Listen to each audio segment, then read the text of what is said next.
Hi guys, it's Drew here, and I'm here today to do a kind of wrap up of the last few weeks of January. So, like a check in to see how I went, and to let you guys know that I am sorry that I have been away for about almost 2 weeks. I got fairly sick, and then we had one of my housemates had COVID, so we were isolating for 7 days. It is also very, very, very hot in Australia right now. So, coupled with being sick, isolating, kind of going through some mental health issues and whatnot, and just trying to kind of, I guess, get healthier and feel better. I decided to give myself the time not to do that. Not to film videos, but I have been watching some as well. Also, in terms of being able to do a cash stuffing, last week I was not able to do that because I found out on Wednesday and I need to start isolating on Wednesday. So I did not go to the bank and have not taken any money out for that. So the cash that I was going to take out of the bank, which were going to be put towards my ticket and engagement, will be put towards the first cash stuffing in February. So it's still pretty warm, so I'm gonna keep this fairly quick for today, and then start February. I'm feeling much better. We have all received a negative test result and are in the process of just recovering from the week. So straight away, before I go and mark everything off, January was a hot mess of a month. I did have to change a lot in terms of my budget. I spent a lot of money on takeaway, but I understand that that's going to be a thing that happens sometimes in life. And after I kind of got over my initial anxiety about kind of feeling a little bit like, oh no, I have messed up my budget, I reframed it, and I'm much more positive, in a much more positive place to be allowing myself to have times in my budget where things do need to change, priorities do change, and especially when it comes to health, buying medication and food is a priority for me. So let's begin with that. So I think we left off at about the 15th of January. So I haven't marked anything about spending, but I do know that I spent quite a lot.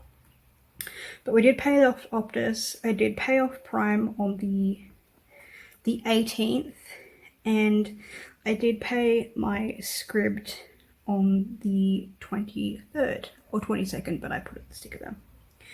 So I did my own check-in myself, and then we did the grocery shop on Monday this time, and it came out on Wednesday. But in the interim, I'm using these stickers when I earn extra income, and extra income that actually goes into envelopes, not extra income that I've already spent. So far, like during the entire month of January, with everything extra that I earned, I ended up putting away $55. And I earned an extra $150. And I think a lot of that $100 went on takeaway food. Then I put aside $80 for water, my water bill, which is due in March. I did pay my rent, so I am paid up until March. Well, I've paid the first bit of March. And then I did pay the extra for the mowing.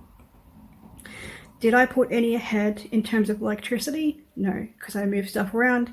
Did I put any extra into Uber? No, and that's okay. So looking at the goals down here, did I sponsor the pug, the muffin pug that I was going to?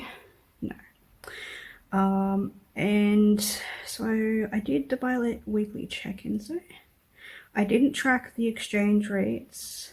I didn't get ahead in electricity, and I didn't support the muffin box. But I did earn an extra $100 income, and I did get ahead in my services, and I did actually add extra to Uber, but it was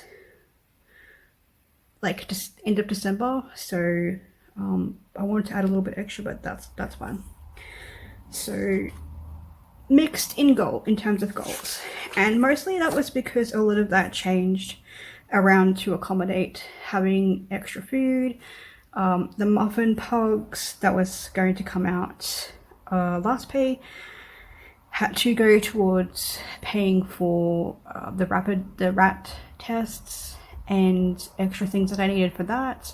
So I sort of spoke to my partner about that, and we're going to pick that up later, just so that I can start the new year a little bit more steadier as well. And some other things changed as well that I had to take money out of.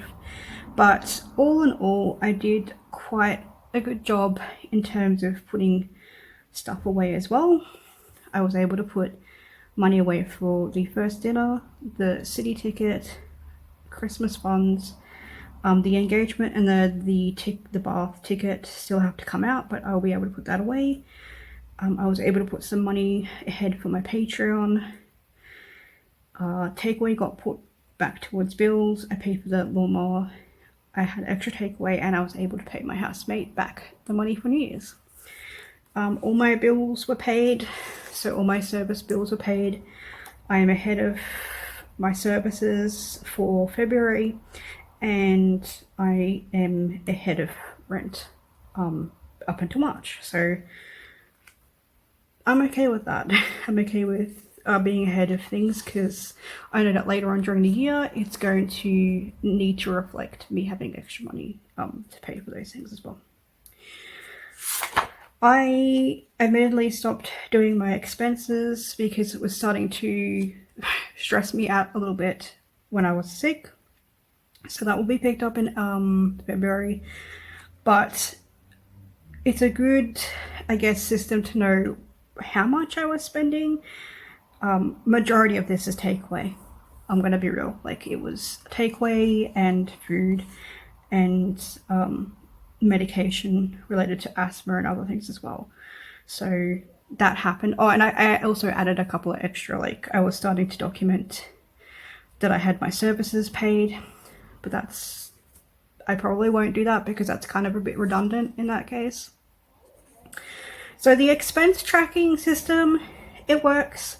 I want to use it to be a bit more mindful of especially the next 2 months, of where my money is going, because while I did kind of take it a little bit easier in some ways in January, February and March need to be months where I am sticking to my budget, because it's only like 66 days or 67 days until my partner visits, so I need to make sure that I am hitting those goals that I set so that we have the appropriate money for that trip, and so that I can relax and know that the things that I want to contribute towards are paid for.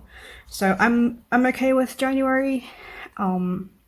It's nice to have a couple of months of like a good streak, but I understand that sometimes we just don't, and sometimes that's okay. What I want to start introducing with my videos too is like things that I want to learn, things that I want to change, or the things that I have learned about myself during this month, because I think that's a better growth mindset than sort of looking at the things that I didn't hit, or the goals that I didn't hit, or things that I didn't reach. So I realized that like next summer I'm going to need to have an extra 100 per fortnight for groceries and or takeaway.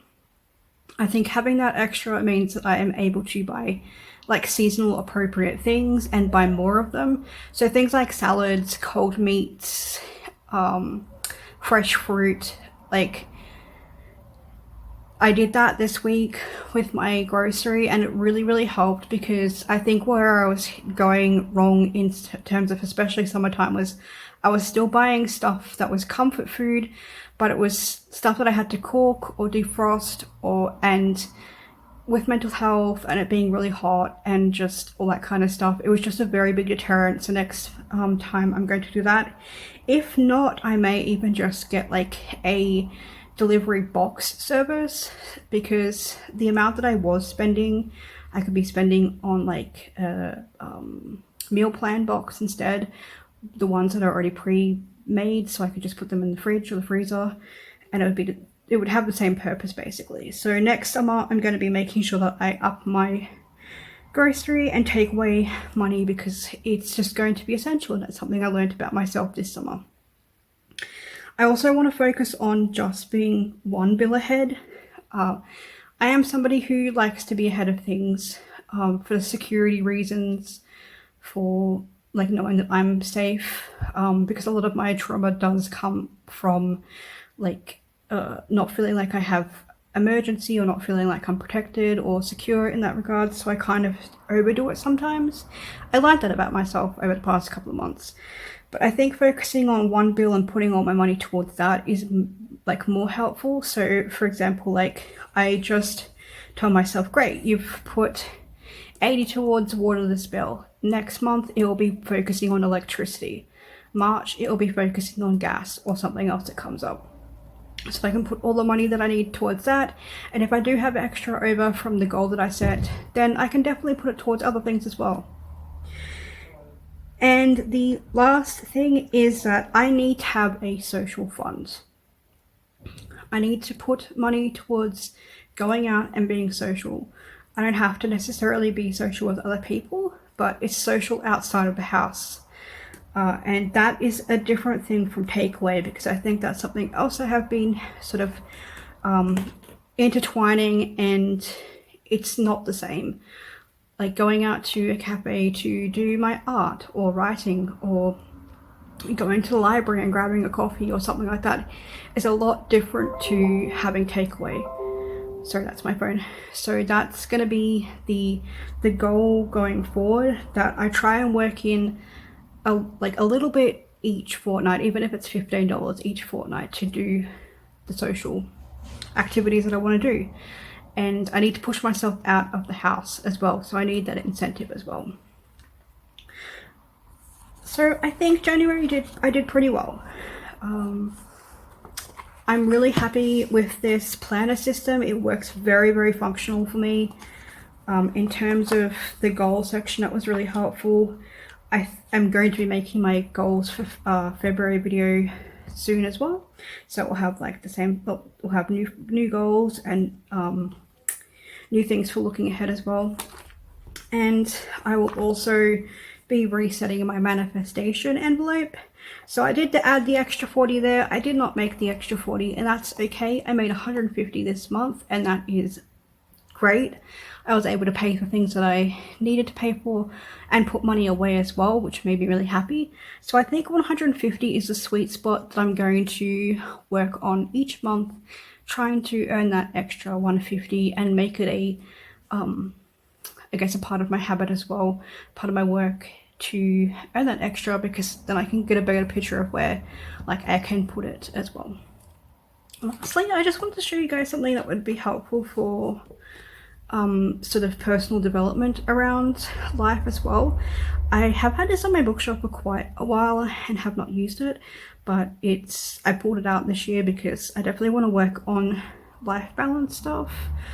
It's just a journal, and it has kind of like questions sporadically throughout. It will have like blank pages as well, but then also interspersed it has these sort of extra questions about like how you can rebalance and what you can do to rebalance as well. So it will be like write 5 alternative feelings that you feel like you want to tap into today, or for the next 30 minutes, how do you want to feel more balanced? So it's just really helpful for me, especially with having mental health and everything being sort of non-routine at the moment, to regain a sense of, I guess, rhythm and routine in my life.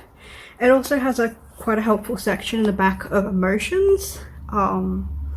If you are looking for a word to guide your day, or looking for a word of how you may feel, it's very helpful for that as well. It's a very short list, but it has definitely helped me as well to figure out like what I'm actually feeling in the moments that I'm not feeling that great. So I thought I'd show you, in case you're a journal junkie like me and enjoy sort of self-development tools alongside budgeting and lifestyle stuff that could help you as well. So thank you guys for watching.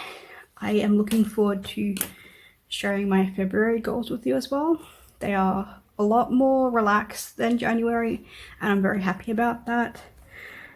And then yeah, we've only got 2 months to go until I celebrate my partner being here and can enjoy the fruits of saving up for the first lot of goals as well. So thank you so much for watching. Thank you for all the subscribers that have joined and have continued watching. I love you all. I can't wait to share more of my journey with you, and I will see you all in the next few days. Bye guys.